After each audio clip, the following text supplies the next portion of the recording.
Hello and welcome to ARIRANG News Break on this Thursday, June 16th. Live from Seoul, I'm Han Da-eun. We begin with much anticipated news from the U.S. Federal Reserve. In light of what it calls an uncertain job market, the U.S. central banking system has held interest rates steady, but says it still expects to make rate hikes later this year. We begin with Hwang Ji-hye.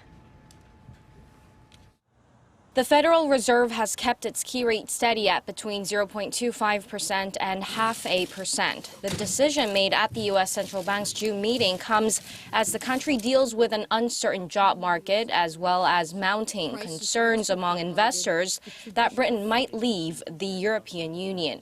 The Fed also said that it forecast more gradual hikes the next few years as the economy continues to show little signs of returning to full strength. With that, the central bank cut its growth projection for the U.S. economy to 2% for this year from a 2.2% outlook in March. The Fed raised rates in December for the first time in nearly a decade. It has stood pat since then due to the slumbering economy at home and abroad and financial market instability early this year. Hwang Ji-hye, ARIRANG News. South Korea and France will explore the possibility of jointly imposing further sanctions on North Korea in addition to UN Security Council measures. They've also vowed to boost military exchanges and defense technology cooperation. Kim Hyun-bin reports. Meeting in Paris on Wednesday, Seoul's Defense Minister Han Min-gu and his French counterpart agreed to consider extra sanctions on Pyongyang, noting the seriousness of the nuclear and missile threats posed by the regime. A senior South Korean defense official also said France agreed to use its influence to encourage its friends in Africa and the Middle East to actively carry out sanctions on Pyongyang. The French minister emphasized that France's stance on the issue is strong, simple, and clear. In addition, the two ministers also vowed to expand France's participation in military drills conducted in South Korea, including ones that include U.S. troops. Both sides will also use their regular defense information exchange meeting to assess the implementation of UN sanctions on the North. South Korea and France also agreed to upgrade their defense industry cooperation through joint research, development, and marketing of defense technology. Kim Hyun-bin, ARIRANG News. Wreckage from the EgyptAir flight that went missing over the Mediterranean Sea last month has been found. Egyptian authorities say several main locations of the wreckage have been identified some 300 kilometers north of Alexandria, a port city on the Mediterranean coast. A deep-sea search vessel has also reportedly sent back images of wreckage from the sea floor. The plane's black box recorders remain unaccounted for, and the signals emitted by them are set to expire by the end of next week. The Airbus A320 carrying 66 passengers and crew was traveling from Paris to Cairo on May 19th when it vanished from radar screens.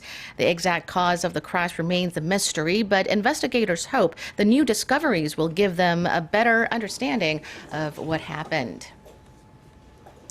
The employment rate of women in their late 30s in Korea has climbed to a 7.5-year high. According to Statistics Korea on Thursday, the employment rate of women aged between 35 and 39 was 56.7% last month. Experts cite the spreading flexible working system and the number of women going back to work after giving birth as the main reason for the increase. They say a recently introduced flexible working system characterized by flexible hours and working from home has allowed more women to contribute to household income. Scientists have again detected gravitational waves from two black holes colliding. An international team of researchers at the Laser Interferometer Gravitational Wave Observatory said the waves washed over Earth after two distant black holes merged into a single larger black hole 1.4 billion years ago. The gravitational waves were observed by two observatories in the states of Louisiana and Washington on December 25, 2015. The first detection of gravitational waves was made in September of last year and announced in February. The strange ripples in space-time were first foreseen by Albert Einstein a century ago.